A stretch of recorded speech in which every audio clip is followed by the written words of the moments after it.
Olá você telespectadora, olá você telespectador daqui da TV Cultura Litoral. A partir de agora você acompanha a edição desta quinta-feira do Opinião 2.0.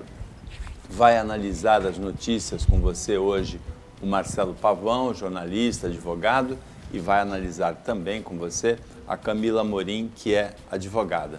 Nós temos uma série de notícias interessantes para analisar. A primeira, vamos começar por ela, porque vai acontecer daqui a pouco, às 15h, na Associação Comercial de Santos, na Rua 15, uma audiência que tem a presença do ministro da Infraestrutura, Tarcísio de Freitas, sobre a desestatização da autoridade portuária, não é?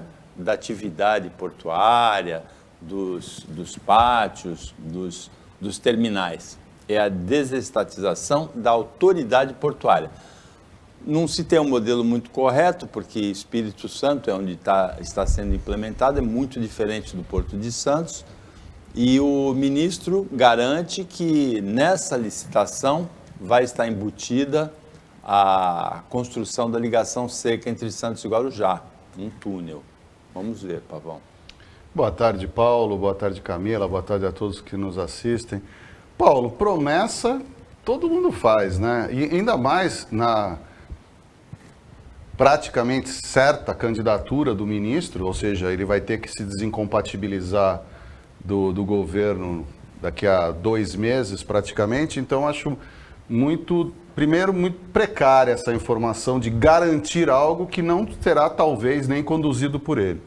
E a questão da desestatização da autoridade portuária, Paulo, é um assunto que precisa ser debatido pela região com mais afinco, com mais certeza, porque a gente precisa saber como vai ficar. Isso é o mínimo, é o que você falou do modelo. É necessário se saber como irá ficar a coisa. Já que será feita a desestatização, a quem caberá o controle? Aos operadores, a um comitê, a uma empresa só? Isso é uma dúvida que precisa ser esclarecida, porque vamos pular algumas casas do jogo. É desestatizado, a autoridade portuária passa a ser uma entidade privada, uma empresa, que não se sabe ainda qual é o modelo, e essa empresa já está operando no porto. Como é que fica? Vai ser predominância de um operador, de um player ou dos demais? Haverá uma administração conjunta, compartilhada, uma consulta? Como é que será feito? Então isso precisa ser esclarecido. O Paulo e o ministro, ninguém melhor do que ele. Olha, o Sindicato dos Trabalhadores da Administração Portuária, Sindaporte, entrou na Justiça para tentar suspender essa audiência pública. Justiça Federal não conseguiu a suspensão, então a audiência vai ser realizada. Tem uma questão interessante aí, Camila, para ser analisada, que é o seguinte: a autoridade portuária não é só gerir, administrar como se fosse um condomínio o porto. Tem decisões estratégicas, como, por exemplo, a do túnel, que não vem da licitada, está na licitação.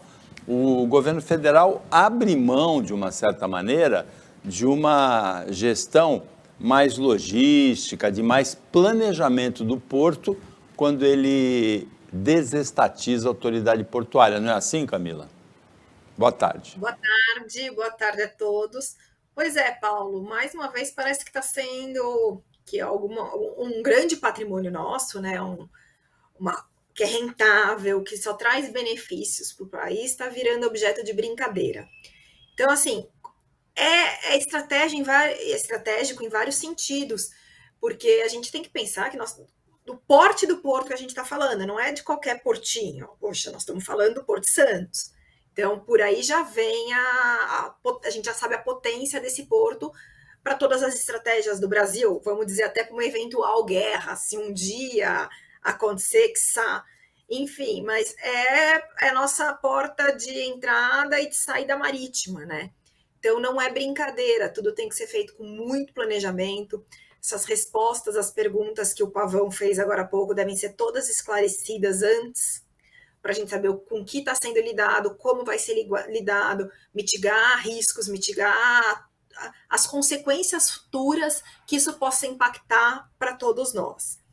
Então, eu acho que o assunto está muito primário ainda, a gente está numa discussão muito bobinha ainda, sem conteúdo de fato, estudos conclusivos, análises, todas essas análises que qualquer pessoa faz ao entrar, não é administrar, né? É para entrar para comandar de uma forma ou de outra os interesses marítimos do Brasil.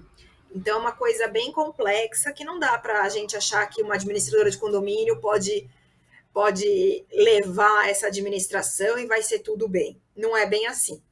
Então, assim, as questões do Pavão, indagadas pelo Pavão, devem ser respondidas para que possa, inclusive, haver uma audiência. Eu acho que o Sindaporte está certo no quesito. Vamos primeiro analisar criticamente, com muito critério, para depois a gente falar de qualquer privatização, desprivatização, enfim, qualquer que seja tomada a decisão em relação ao porto. A argumentação do Sindaporte, que não foi acolhida pelo juiz federal da primeira instância, é que essa desestatização, essa audiência pública está sendo promovida às pressas e que não há definições claras, inclusive sobre os trabalhadores da autoridade portuária, né? Agora, o importante, Paulo, é destacar que o Sindaporte não obteve sucesso porque o juiz entendeu que foi erroneamente endereçado. Foi endereçado à União e deveria ter sido endereçado como a outra parte, a autoridade portuária. Então foi um erro de endereçamento, não foi negado o pedido no seu mérito, e sim, preliminarmente, o juiz não acolheu. Pelo endereçamento errado. Exato. Agora, só para a gente esclarecer. Fala, Camila. Para deixar um pouquinho mais claro os telespectadores, quando a gente fala de erro de mérito, seria análise da causa. Deve ou não deve ocorrer essa suspensão por conta dela mesma. E o que aconteceu foi que foi mandado o processo, vamos imaginar assim, para o juiz errado. Então, sendo endereçado contra a parte certa e com o juiz certo, aí sim pode vir uma decisão. Então, que fique bem claro que não é erro em relação à ação, mas é erro em relação à outra parte e ao juiz, vamos colocar assim. E entre esse momento e as 3 horas da tarde, ser suspensa a audiência? Sim, se a liminar for concedida, sim. Em outra instância? Se for endereçado corretamente, não importa. Um outro processo chama-se prevenção, mas nesse caso, como foi errado e o juiz ele não concedeu, pode entrar corretamente e eventualmente pode obter a liminar, sim. Bom, nós vamos estar acompanhando a realização ou não da audiência pública e as questões que forem apresentadas também na audiência pública, as respostas que vão ser dadas.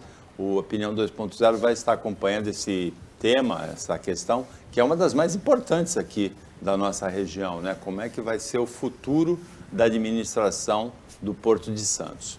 Teve um factoide segunda-feira que a gente já comentou aqui na terça, já comentou aqui na quarta, mas que continua produzindo desdobramentos em série, que é aquela live em que estava o Kim Kataguiri, deputado federal, a Tabata Amaral, deputada federal, e em que o Bruno Ayub, o monarque, se expressou erradamente, fez uma defesa do nazismo e acabou sendo meio que cancelado, né? O Flow, que era a Flow Podcast, que era dele, ele é sócio, tirou ele fora, ele não aparece mais, deixa de ser sócio, pelo menos teoricamente, o sócio dele falou.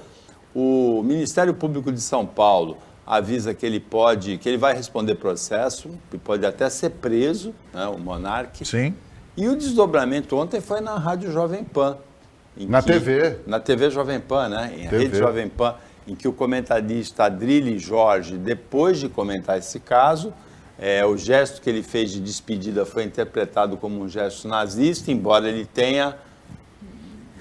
não tenha feito apologia, né? Então, eu vou pedir até aos nossos 2 comentaristas, olha lá o gesto do Adrilles Jorge, que sejam bem cuidadosos no que vão falar em função desse desdobramento. O Adrilles Jorge, comentarista Jovem Pan, foi demitido depois desse gesto aí que ele fala que foi um tchau, e os adversários falam que foi uma saudação nazista, Pavão. Olha, Paulo, primeiro, vamos começar aí pelo do Adrilles Jorge.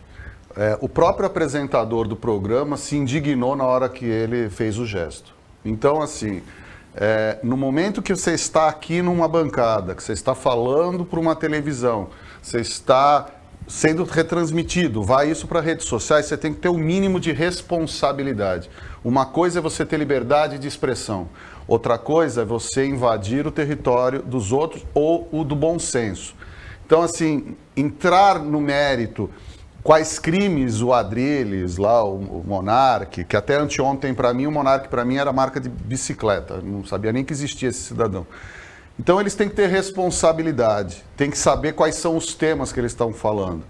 Primeiramente, Paulo, essa questão do Adrilles é lamentável porque ele estava defendendo a mesma argumentação utilizada pelo Monark e pelo Kim Kataguiri na reunião que deu problema na terça, Na né? segunda. Na segunda.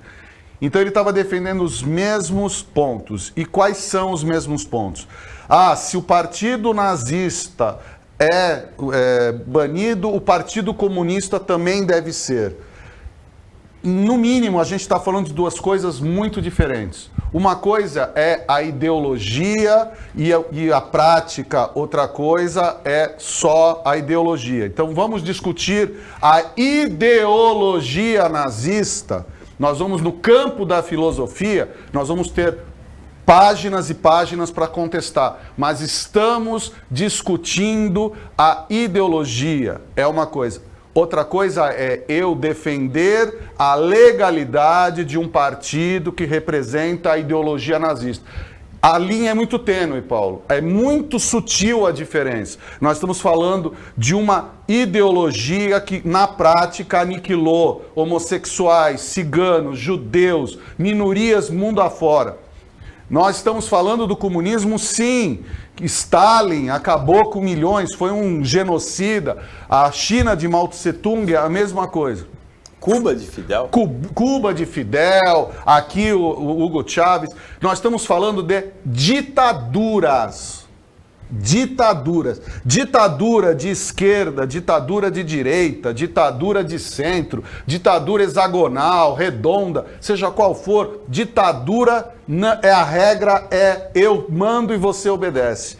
Isso foi o nazismo. O nazismo, ele foi um factoide no papel para tomar o poder. Desde o início, sempre foi através de golpes. Então, assim, colocar no mesmo balaio partidos políticos, todos iguais como o nazismo, com a prática genocida, destrutiva, de execução do nazismo, é perigosíssimo. Colocar isso como algo possível é pior ainda, Paulo. E no Brasil, defender o nazismo é crime por lei. Então, assim, você mesmo lembrou que nos Estados Unidos existe o Partido Nazista.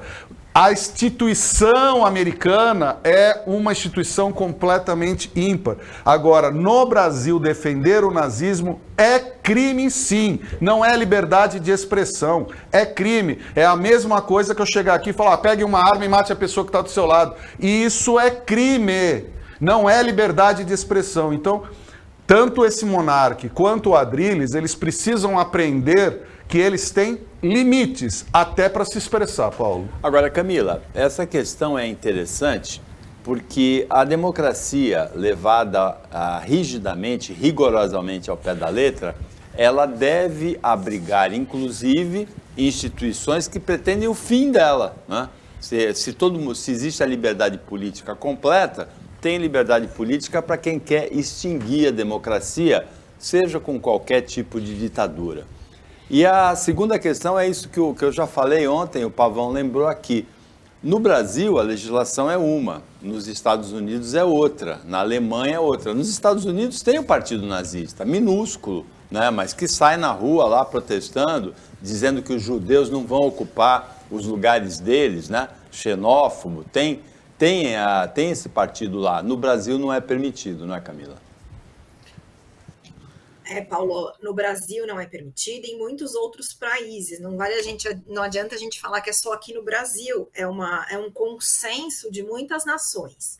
O nazismo, para mim, é um pouco mais do que uma ditadura, vamos dizer assim. Para mim, o nazismo é apologia a um bando de crimes. Então, vamos dizer que seja legalização de vários crimes. e os maiores crimes contra a humanidade. Então, não cabe, para mim, né, na minha cabeça não entra, como a gente que, como políticos, né, que teoricamente defendem o bem-estar da humanidade, estão ali pró-humanidade, até através do discurso do comunismo, muitas ditaduras falam que estão impondo aquilo para o bem do cidadão. Então, vamos fingir que acreditamos nisso em pró do cidadão. Então, que tem que, igual Cuba, os argumentos, né, sempre foram utilizados, sendo que estava tudo sendo feito em pró da população. Mas como eu, ditador, né, porque o nazismo é uma ditadura, vou falar igual o Pavão falou, ó, então atira em quem está do seu lado. Então, vou abrir uma pessoa viva para ver como funciona o corpo humano. Eu vou, como eu acho que é em pró da comunidade, eu vou desenvolver, eu vou matar todo mundo que não tem a pele branca, pura, né? Que é a gente viu muito na época do nazismo, o puro, né? Era tudo puro, então o branco puro. Então, assim, não dá para a gente aceitar que através dessa coisa, mesmo da ditadura, do melhor para a população, do melhor para o povo, eu vou incitar muitos outros crimes. Além do que, como já falou-se, apologia ao nazismo no Brasil, na Alemanha, salvo engano, Polônia, Itália, outros países é crime. E a hora que a gente pega, como o Pavão falou, nós estamos aqui cedendo a nossa imagem, a nossa opinião. Só que a gente tem que pensar muito bem antes de falar. Eu não posso vir aqui e dar uma opinião, falar uma bobagem, fazer um gesto. Tudo que a gente faz que aparece na televisão, que pode cair numa rede social, que vai para o YouTube, para um Facebook, embora a gente nem sempre não seja um ato voluntário, tem que ser um ato pensado. Então, se eu vou levantar minha mão para a direita, para a esquerda, para a cabeça, para baixo, eu tenho que pensar. Por quê? Porque a gente sabe que vários atos são, sim, associados a crimes. E o nazismo nada mais é um crime horroroso contra a humanidade. Então, o jornalista, o jornalista Adrilles, né, que é um poeta, vamos dizer assim, ele, fazendo o ato que ele fez, para mim lembrou muito Mussolini. E Mussolini, a gente sabe que foi um nazista, um ditador na Itália. Então, a hora que a gente vê esse ato, para mim, só de ver, eu nem tinha lido o que era, só de ver, falei, isso para mim, é imitar o gesto de Mussolini. Então, a gente tem que tomar muito cuidado quando a gente fala em público, pensar 20 vezes antes de falar e saber, né, que a gente tem alguns gestos que são históricos e são, sim, associados a crimes contra a humanidade porque foram utilizados lá atrás. Então, saber da história do mundo e do nosso país é sempre bom. O nazismo é associado ao Hitler, né? E o fascismo, que é igual, que é praticamente a mesma coisa, associado ao Mussolini. Agora, o que o Pavão falou, a gente vai continuar refletindo um pouco nas próximas edições sobre isso, porque é uma questão importante também. O que provocou foi um factoide, mas é essa diferença sutil. Você ter o pensamento nazista, você tem o direito de ter o pensamento nazista.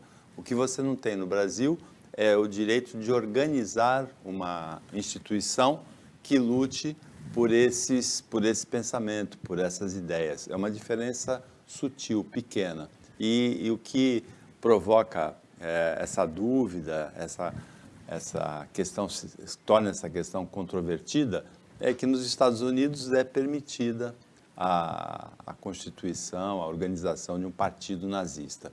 O Opinião 2.0 volta depois do intervalo.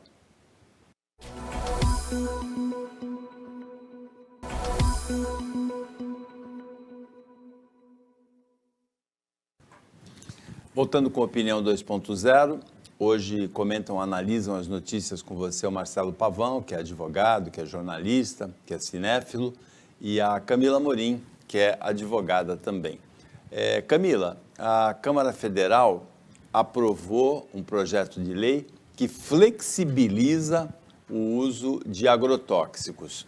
E imediatamente você percebe qual é o posicionamento das pessoas em relação a essa regra, a esse projeto.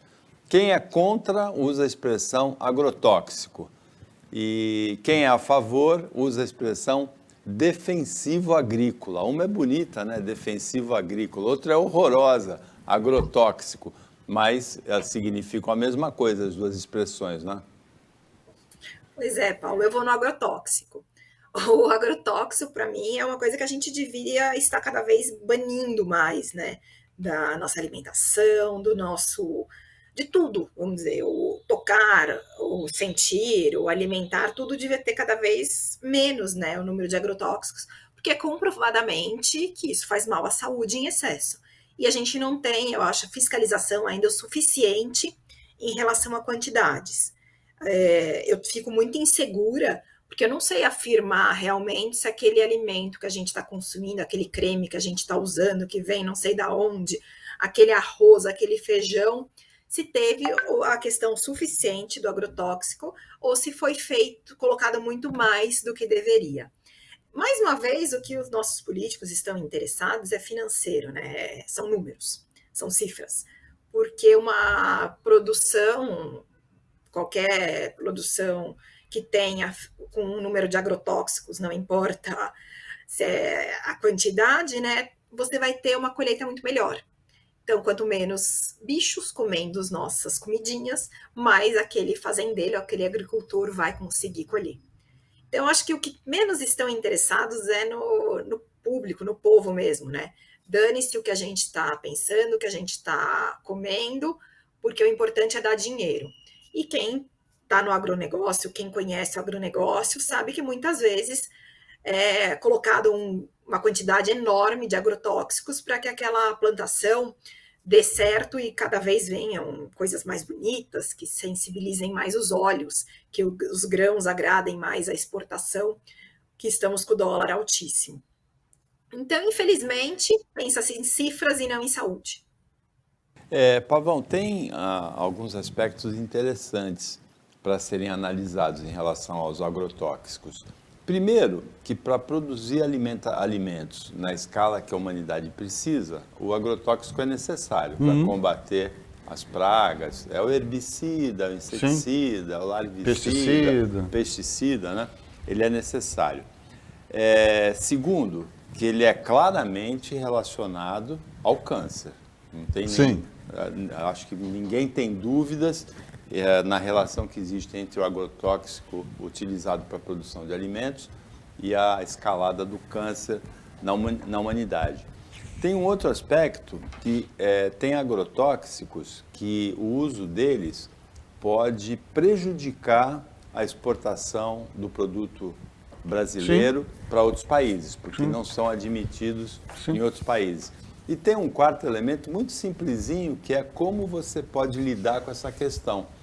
1 litro de água, 1 colher de bicarbonato de sódio, faz a solução, coloca o produto, o legume, a verdura, a fruta, deixa meia hora e a maior parte do agrotóxico, não dá para eliminar tudo, mas a maior parte do agrotóxico vai estar eliminada e você se alimenta de uma maneira saudável. Paulo, você levantou questões importantíssimas e essenciais. E complementando apenas, porque a Camila foi perfeita e a tua abordagem também. A gente tem que começar, Paulo, exatamente no seguinte sentido.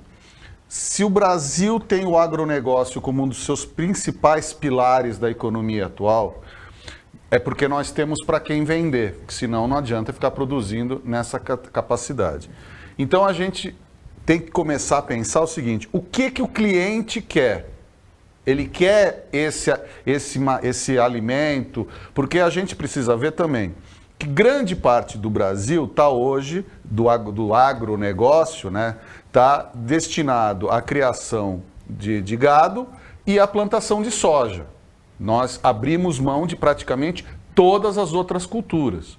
Então, o alimento que chega hoje praticamente em todas as casas, eles não estão, em tese, ligados ao agronegócio. São pequenos produtores regionais que vão fornecendo o que a gente recebe. Agora, o grande cliente, que é o mercado externo, vai comprar esse produto? Eu acho que isso é que os nossos legisladores precisavam estar mais atentos. Por quê? Recentemente, nós tivemos um imbróglio comercial com vários países árabes que os produtores estavam produzindo frango de acordo com a orientação muçulmana, de acordo com a cultura deles, há quase 10 anos, acho que há mais de 10 anos, produzindo o frango da forma correta para eles poderem comprar. Se os povos árabes que pedem esse produto há mais de 10 anos simplesmente falarem hoje: eu não vou comprar mais de você, quem é que vai comprar esse produto? É a mesma coisa o produto com mais veneno.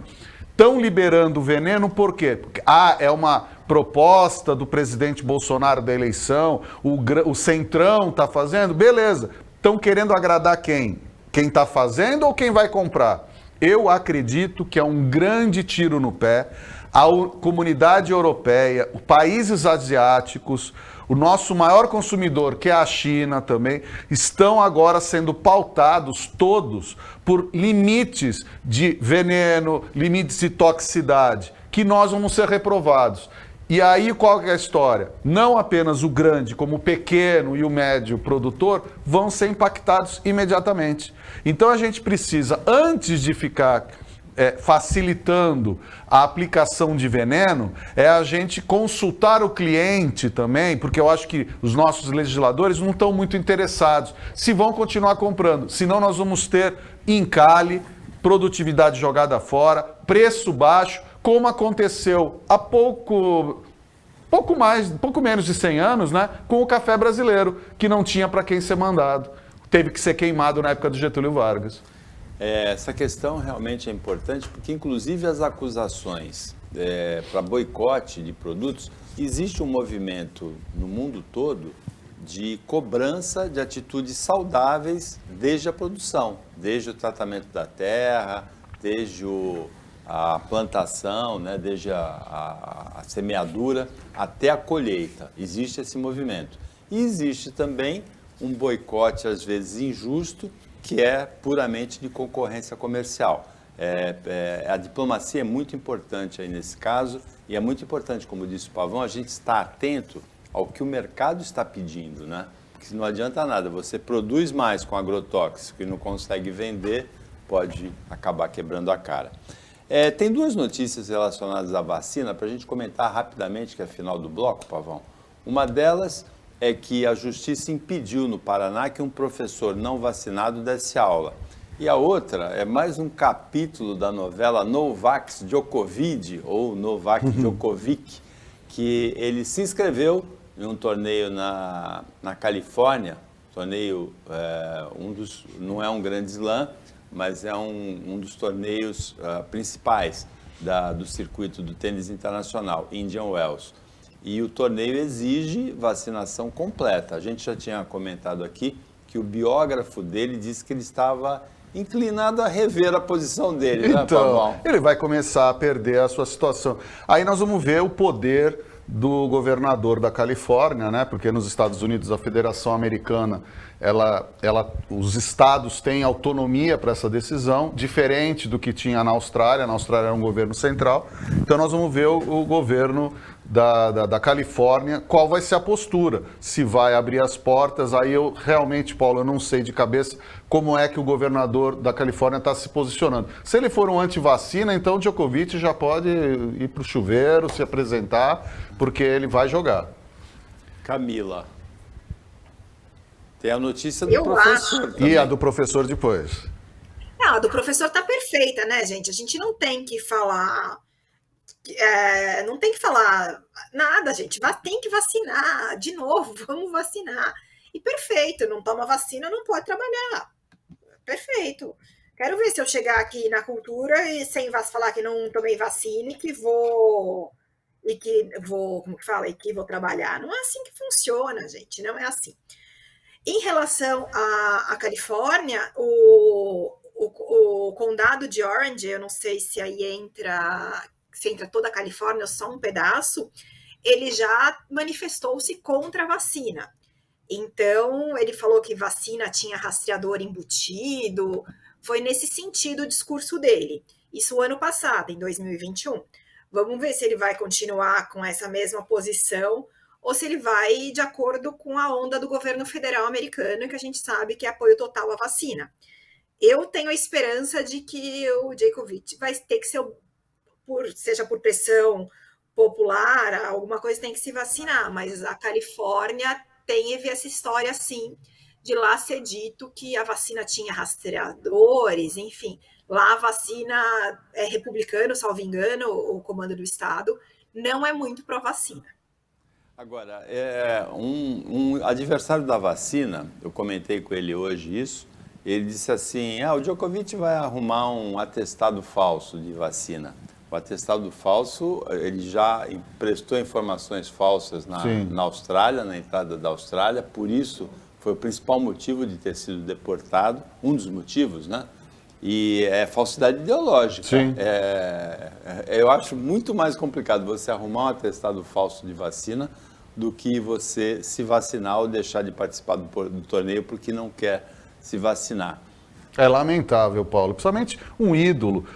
O Djokovic, ele precisa cair na real de que ele é um ídolo seguido por milhões de pessoas no mundo. Crianças têm o objetivo de ser que nem ele precisa pensar nisso. A mesma coisa que o professor.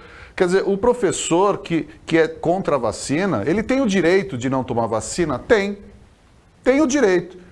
Mas ele não tem o direito de colocar em risco as outras pessoas. Ele não tem o direito de colocar em risco, eu não sei se é criança, se é adolescente ou adulto. Ele não tem esse direito. Ele tem o direito de não tomar vacina, então peça demissão e caia fora. Não dar aula sem estar protegendo os seus alunos, primeiro é um péssimo exemplo. Segundo, é um desserviço à cidadania. E terceiro, muito errado, né, professor?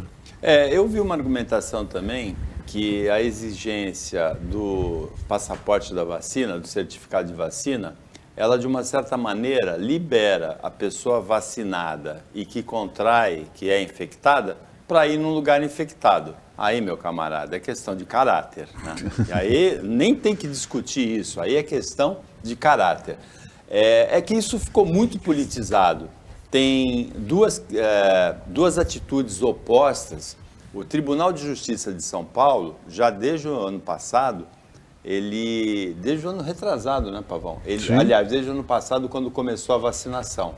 Ele exige o comprovante de vacinação para juízes, para desembargadores, para funcionários, para querelados, né, para pessoas que estão envolvidas em questões judiciais, exige o comprovante de vacinação para entrada.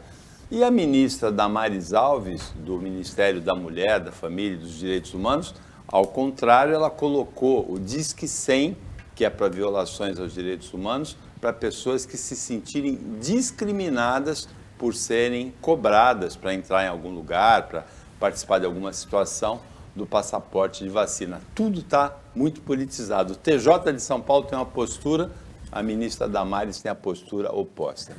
A gente volta depois do intervalo.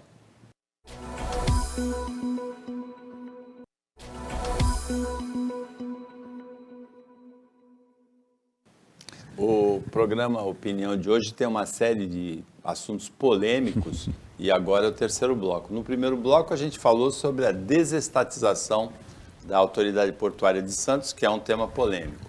No segundo bloco nós falamos sobre aquele caso do nazismo que atingiu o podcaster Monark, atingiu o comentarista Adrilles Jorge da Jovem Pan. Nesse terceiro bloco nós temos mais uma questão polêmica, que é mais uma questão politizada, que é o piso salarial dos professores no Brasil. Essa discussão vai dar pano para manga. O presidente Jair Bolsonaro sancionou, na sexta-feira, o projeto de reajuste para o piso salarial de professores, 33,24%. Ele agiu estritamente dentro da lei, porque o piso salarial ele é atrelado ao reajuste do Fundeb, do Fundo de Educação Básica no Brasil, que teve esse reajuste de 33,24%.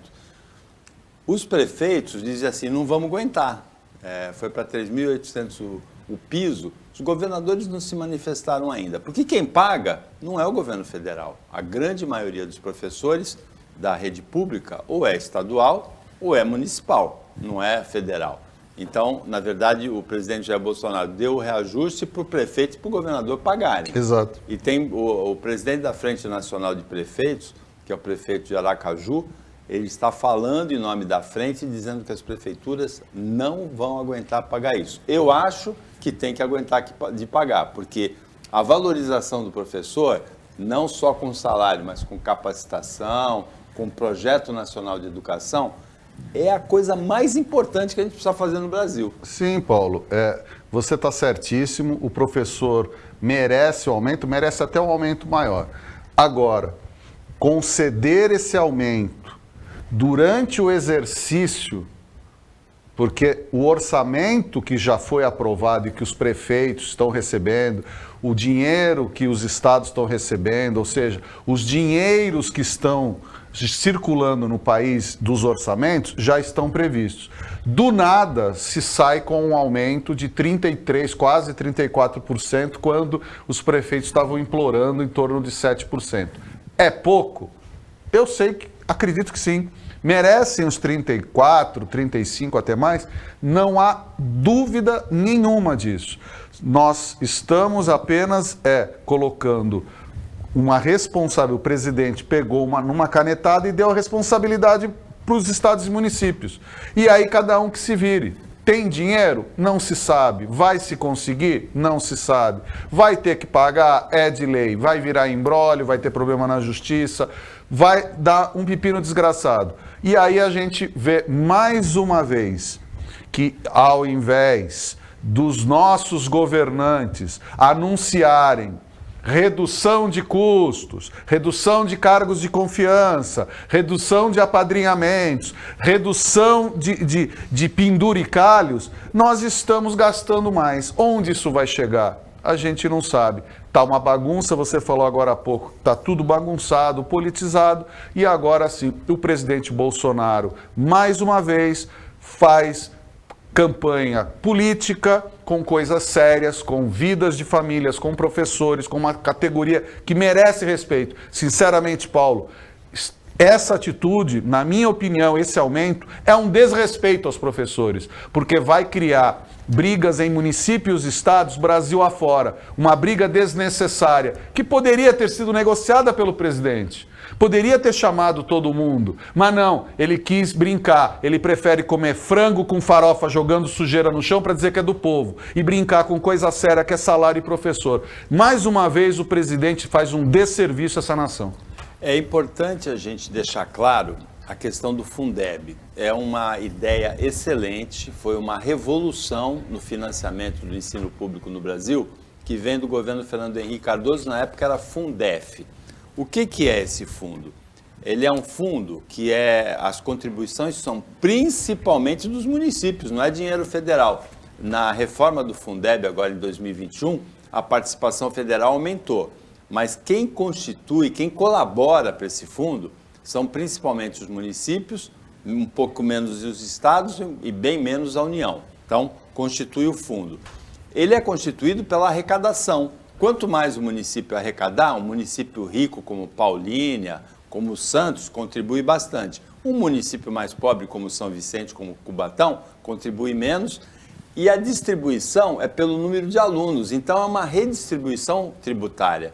Quem arrecada mais, contribui mais, quem tem mais aluno, recebe mais. É uma ideia inteligentíssima, brilhante, que vem do governo Fernando Henrique. Agora, esse ano vai dar confusão, Camila. Paulo, o Fundeb, assim, como você estava explicando, quem tem mais, doa mais, quem tem menos, doa menos, e existe uma qualidade de educação exigida para todos. Então, você acaba ajudando, sim, de formas, os municípios vizinhos. O que o Pavão falou está perfeito. Cadê o planejamento? Cadê a conversa que deveria ter tido? Concordo também com você, Paulo. Tem que ser pago sim, o professor tem que ser valorizado sim. Mas vai tirar esse dinheiro da onde? É muito fácil você fazer oferta com o chapéu dos outros. Então, o governador Bolsonaro, o presidente Bolsonaro quis fazer uma boniteza para o Brasil, oferecendo um aumento para os professores com o dinheiro dos outros, sendo que ele nem sabe se esse dinheiro existe, se é possível, se é plausível. Para você colocar uma mudança dessa, um aumento desse em pauta, né, mandando um encargo para os outros, você tem que, no mínimo, fazer para o próximo o próximo ano, né, para a próxima disponibilidade, e não é na canetada de um dia para a noite, porque você não sabe se o outro vai pagar. O Fundeb é excelente, sim, Paulo, como você falou, tem tudo para ser um sucesso, mas tem que ser feito da maneira correta. Porque não fazendo da maneira correta é mais um imbróglio que pode parar no judiciário, mais confusão. E tudo que o Brasil não está precisando nesse momento é mais confusão, porque a gente já está por aqui de confusão. O Pavão tocou num ponto importante, né, que a gente precisa analisar, que é relativo à maneira como o Bolsonaro governa o país, ele preside o país. Ele poderia chamar, através do Ministério da Educação, os prefeitos, os governadores, para discutir, os secretários de Educação, quem fosse, para discutir essa questão. Dá para dar esse reajuste de 33%? Não dá, não. Canetou 33% e aí vem a Frente Nacional de Prefeitos e diz que esse aumento é impraticável. Faltou diálogo. Isso aí é uma questão bem clara. O Banco de Sangue de Santos, e essa é uma notícia bem preocupante, está com estoque abaixo do mínimo ideal, 18% abaixo.